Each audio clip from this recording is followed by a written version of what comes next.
This is a disappearing 9-patch with a twist. I like to say with a twist. So I'm going to show...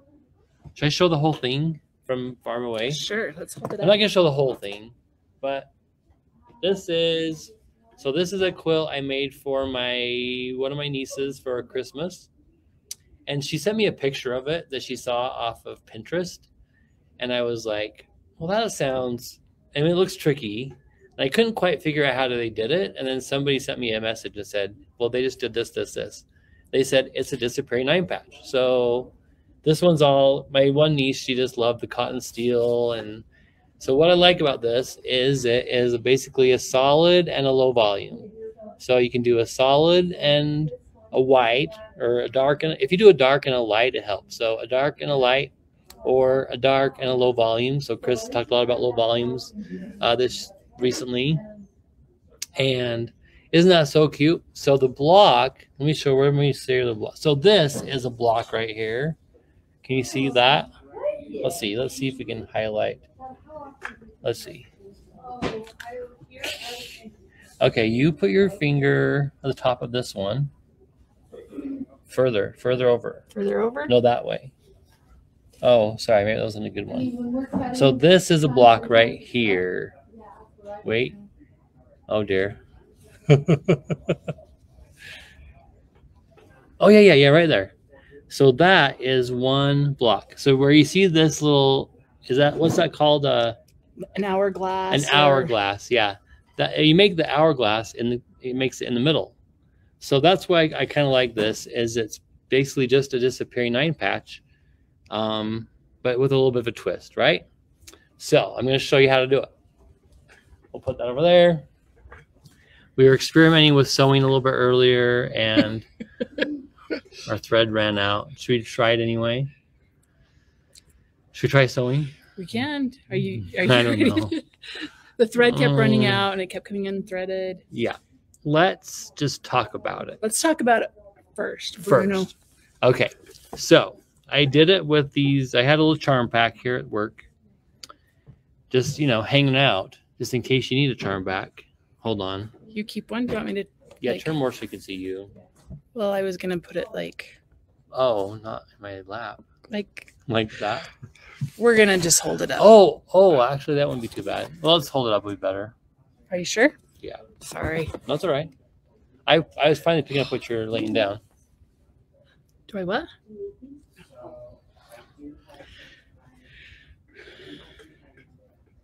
He's going to get his charm pack. Should I give you a play-by-play?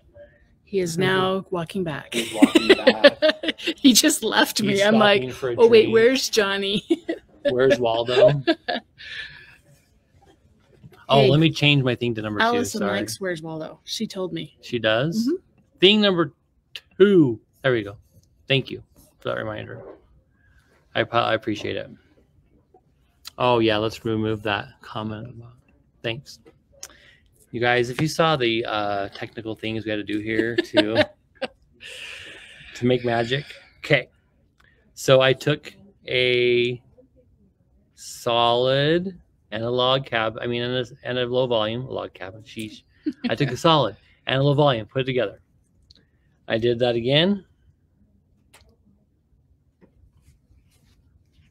Then on this one, so you basically make one that is dark, light, dark.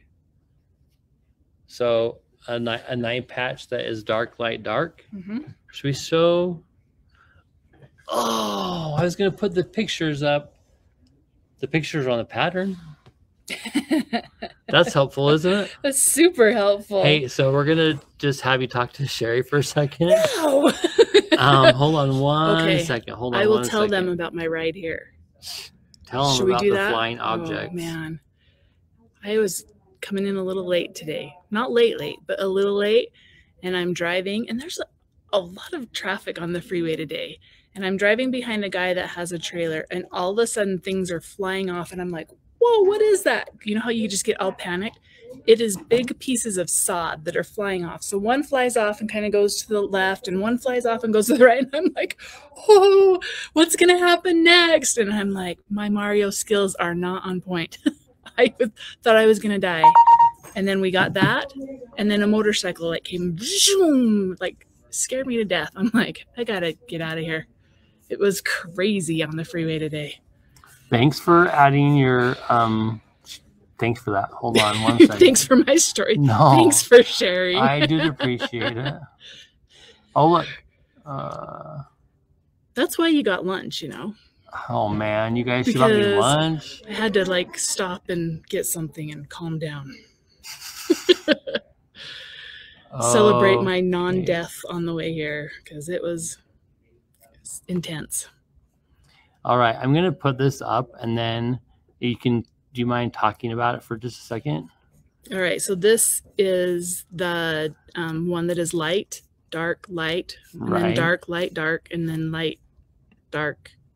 I don't know a good way to say that. It would be like checkerboard. Yeah, kind of a checkerboard. And they're not, it's not matching. So it's not like you have to do the same colors. That's why it's a scrap buster, is because it's just like whatever goes. But it kind of makes it fun because then it's not going to end up in the same place. Right.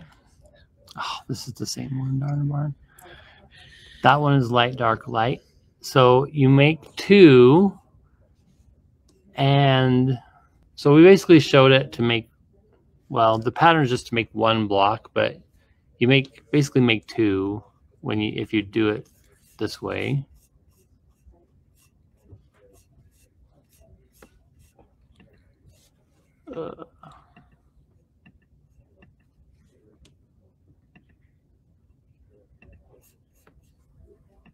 Okay, so then there's one that is the opposite, right?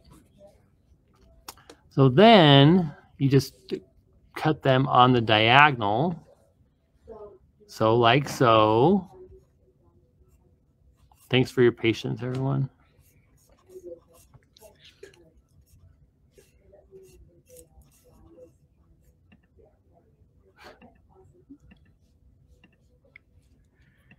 Should I show that one next? Sure. I'll do this one first. Then this one, same thing.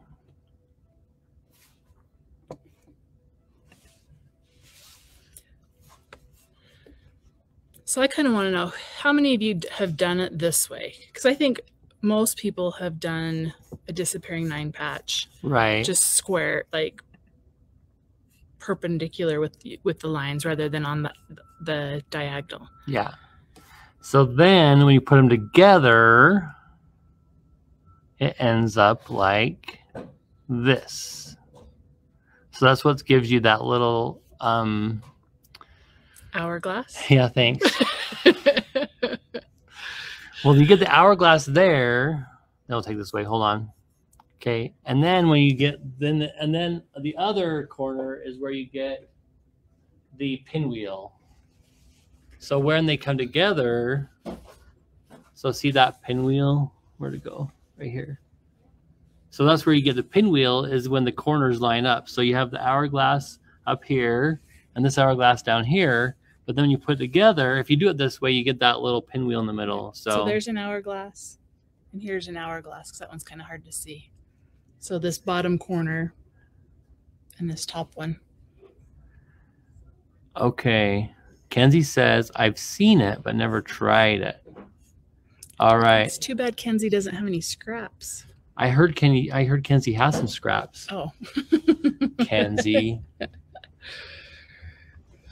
All right. So does that make sense? It does. It does to me. But it does to you? So we have this one's kind of a... Let's hold up this one. Okay, yeah, this one is the kind of the... Some of the cutouts that we did. Mm-hmm. I guess I could have left that. So that's like if you had one, all the whole thing, right? Yep. Let's lift it up a little bit more. Oh. So then ready? And then when you put them back together. So this one you would have the dark middle, so that means you're going to want the dark points. Yes. Yeah. So one like So then she takes this one. And you can just sew them together. And one thing to kind of be cognizant of is you're not going to have a cute point on that on that seam. On one seam, you won't have a really crisp, cute point because it's going to be hidden. I mean, sewn in. But you can still do a nice hourglass, a nice point on the hourglass. And did you see what she said? It said clear as mud. Clear as mud. From last time. Oh, you guys are so nice to me. Kathy says, it looks easy to making a pinwheel. It is. Well, you're still making a pinwheel essentially in the middle, but it's not. I think it's easier. To me, it's easier. Yeah, because you start out, you're not trying to match up. And then, much. I don't know. Yeah. So then, so you sew. So you're I'm going to find a sewing machine. So you're going to want to sew 2 together first. Yeah, so you just sew 2 together first. And then the other 2 together. And what's nice about when you're doing this one, they're all on the bias, so they will stretch a little bit. So you can kind of fudge them if they're not Well, it's right. good or bad. That's right. It's good because you can kind of fudge them. But it's bad because they're a little stretchy. So I know every time I do things like this where I cut on the bias, I use a lot more spray, like Best Press or something like that, because it just kind of helps those hold their shape. Yeah.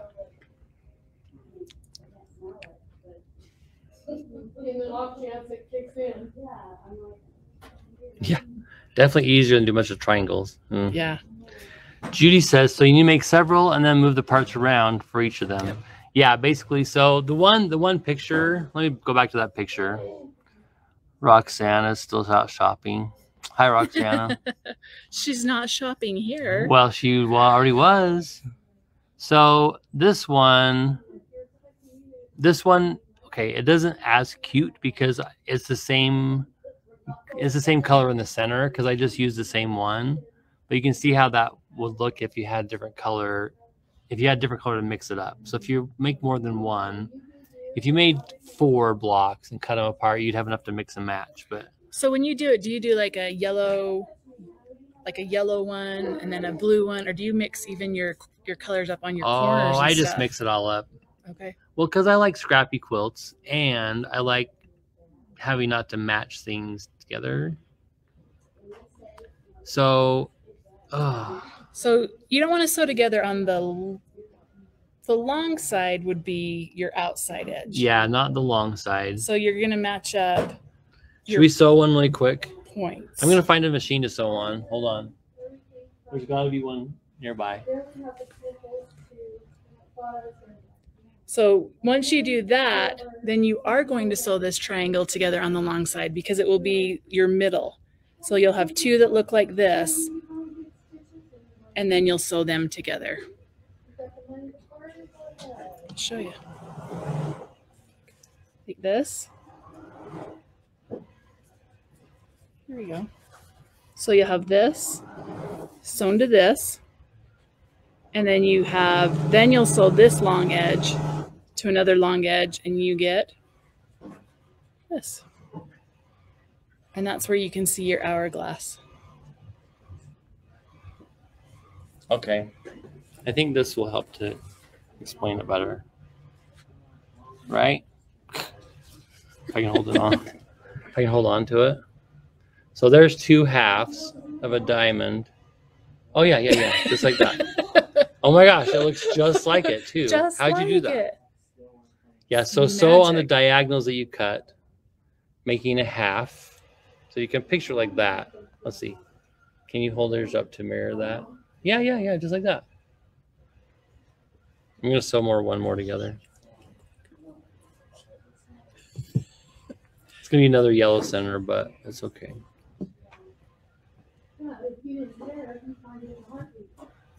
You should use the black. They said you explained it perfectly. Oh my gosh. That's why we have you around. See, look. I'm pretty magic. Yeah, oh, you are. You are magic. I'm like Kyle. She's the genius. Yeah, I just am using charm squares. So I did 5-inch squares. You could use. So have we talked much about like ways to sort your sort your scraps? No, let's figure that out. Let's talk about sorting your scraps. Hold on. Okay. So I don't know what that was about. So there's multiple points of view of people who, when they sort their scraps. Mm-hmm. How do you do it? I was gonna ask you first. Remember that chair? Scraps? Okay, it's not on the chair because sometimes my husband comes in and talks to me. They're in a big bin. Every scrap. Every scrap. But I'm kind of a tosser, so it has to be scrap worthy. Right, same. So Bryce says you can sort your scraps. Okay, Judy says by color. Kenzie does by color. What about size? What size do you keep? Do you keep every size? Like in my head, one day I'm gonna be like, oh, I have this little piece left over, and it can be a 5x5 square, and I'll cut it and then put it in a pile and throw the rest away. Okay, does anyone do that? That's how I want to do it, but Heidi doesn't sort. She has the big Sandy bin. Lie by color. Hi, Sandy Lie. Her friend Amber Cox came in. I'm trying to remember people's names when I see them. So if I don't see you, if I don't remember your name, I'm working on it. If he doesn't see you, he doesn't know your name. I don't remember your name. Okay, so when you sort by color, is it like in a big bin, or is it like, do you use drawers? Do you use... Here's Bryce. Think about it later. It works for me. Oh no, look what you got. In Ziploc bags?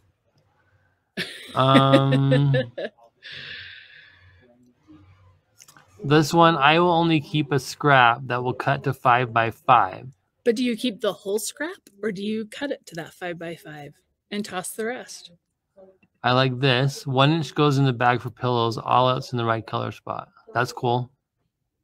1 inch or smaller, you mean? Okay, so I have a friend. She will sort all of her fabric. First, she'll cut, I think it's 5-inch squares. Then she'll cut 2-inch squares, what's left. And then she'll cut 2.5-inch strips of what's left of that. So, I don't know. I work a lot with strips. You kind of posted a picture yesterday. So let's be honest. How do you sort your scraps? Well, that was mid-project. Oh, okay. Did I save that picture, I wonder? If I could share it. Was it on Girlfriend? I don't even know where I saw it. It was alive. He sorts them in a big pile behind his sewing machine. Well, I'm in the middle of something, so I like to work with strips. So I will basically, if I have something that I'm working with, is usually a strip. Mm-hmm. So then if I have more of it, I just put it back into the strips. These are the funniest comments. Donna says, you're supposed to sort? What? Yeah, exactly. Sorted by color, wrapped around cartoon book cardboard, cut in 2 sizes like mini bolts. Those are nice. I like people that can do that. I have my fabric on mini bolts. Do you like me? Well, of course. My yardage. Yeah, of course I like you. Kenzie says, I've seen some do 5 inches, 3.5, 2.5, because that's what they use most. I use a gallon bag for each color and donate the rest to neighbors or new. So that's nice. I have a friend that she just throws everything into a pillowcase and then makes a dog bed out of it. Like everything just turns into a dog bed. So, but, okay, here's something else. You don't embroider. Does your friend embroider? No. Because that changes it too. Because how many times do you need just a little scrap for applique? Yeah, exactly. So. And that's what Alice just said. Well, kind of close to that. I spent a day sorting my colors and saved in plastic bags. They are now buried under stash. Well, at least you have them. So yeah, if you're doing applique or even like the collage quilting, I think you'd probably want to know the color. Yeah. Okay, I have another question. Go ahead. Once you cut into that fat quarter at all, then what? Is that now a scrap? Like, what constitutes it from being stored with your fat quarters as compared to being a scrap? Because sometimes I do that and I'm like, oh, I have this fat quarter. And then I'm like, wah, wah, I don't have a fat quarter. That's funny. Okay, tell us your opinion on that one. Jennifer says embroidery is why I have scraps in bins. Yeah. Yeah. Okay, Bryce, are you saying absolutely not to the fat quarter, still a fat quarter? We're getting a lot of scrap versus remnant. Size determines. But where's that cut off? That's what I don't know. I'm always like, toss it, refold it, toss it. Sorry, Susan says if it's cut at all, it's a scrap. Okay. Betty Jo says anything under a fat 8 is a scrap. Same with Sonia. Don't keep anything smaller than a fat 8 until I become obsessed with Kimberbell. Now Yes, because you always need that one scrap for applique. It is a true story. Yeah. It's no longer a fat quarter if it gets cut and it gets cut to be a scrap. Okay, I like that. So then you at least know that if it's in your fat quarter, you have a fat quarter to work with, right? Yeah. Man, I don't have any sort of organization like that. How did we get here? I do have my friend Julie will come over and I've had her sort my scraps on occasion just by color. I don't know. I just get overwhelmed with stuff.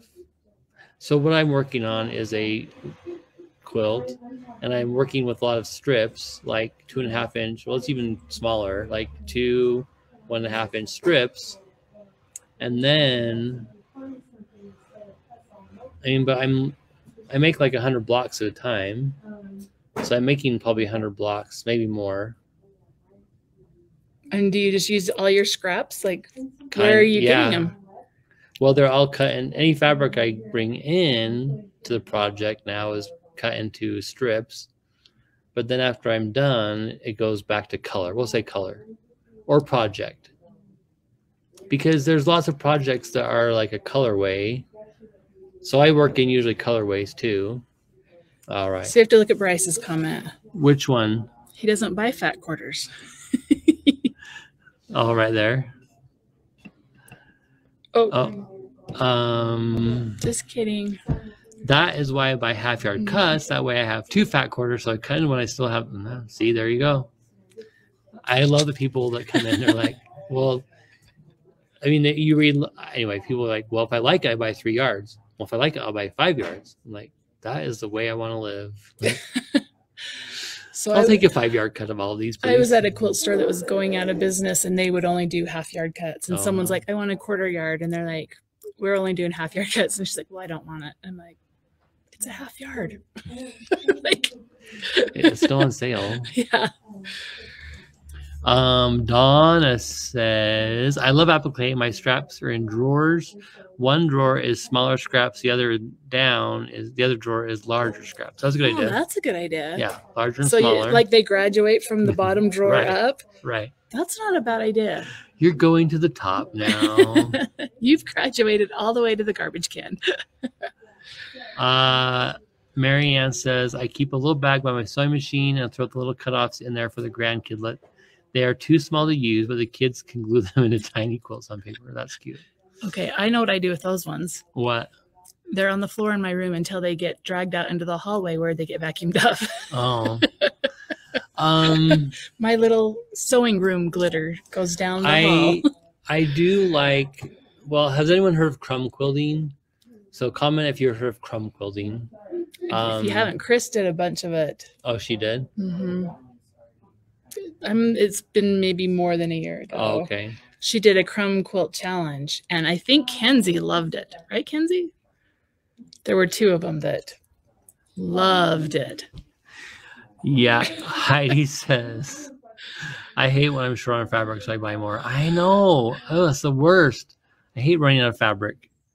Life is short. Life is short. Buy the fabric. Coming soon. I really, have you done a collage quilt? I haven't, but I really, that's one of the things I want to do. So yeah, because I think they're amazing.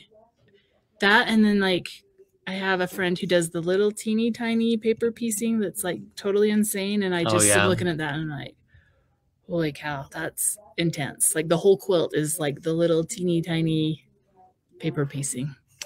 That's a talent. Shannon just started a container for crumb quilting. That's a good idea.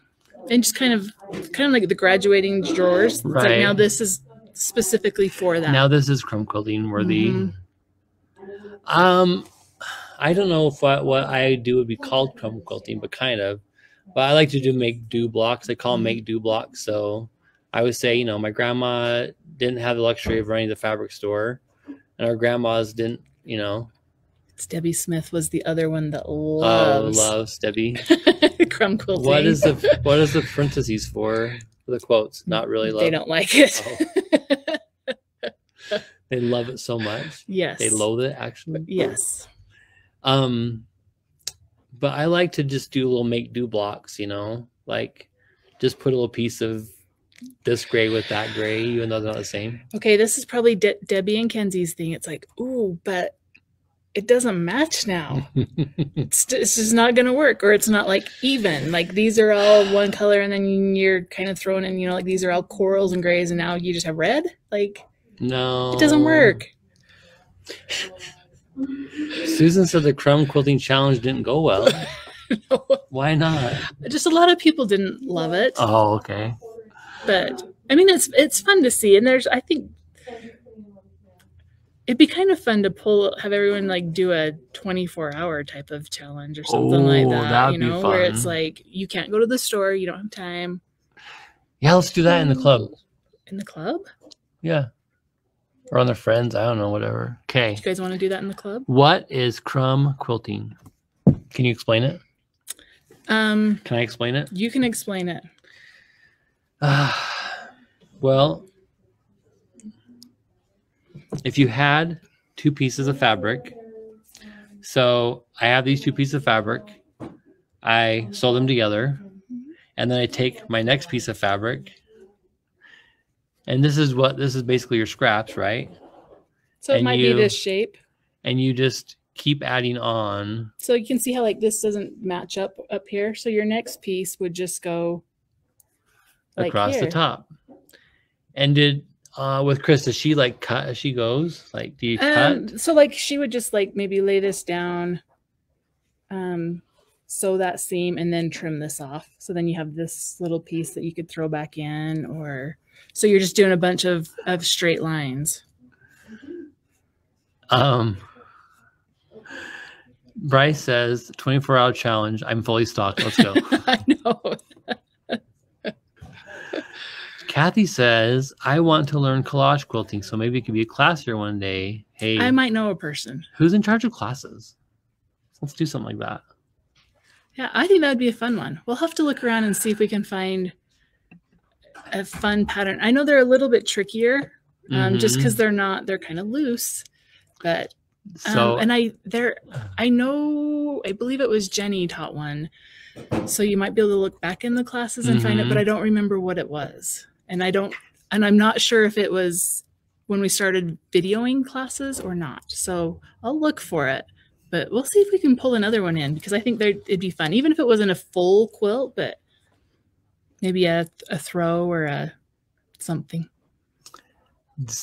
Deborah says, nope, it's like crazy quilting without a plan. So is there crazy quilts? Is there more planning with crazy quilts? Sorry, this sounds like crazy quilts. It's the same thing. Is there more planning or just similar to the... It's the same thing. I think that it's the same thing with just different names. Right. I think there's crazy quilts, there's crumb quilting, and seems like there was another name they go by. I know. Our girlfriends will get us. They'll tell us. The girlfriends will help. Yeah.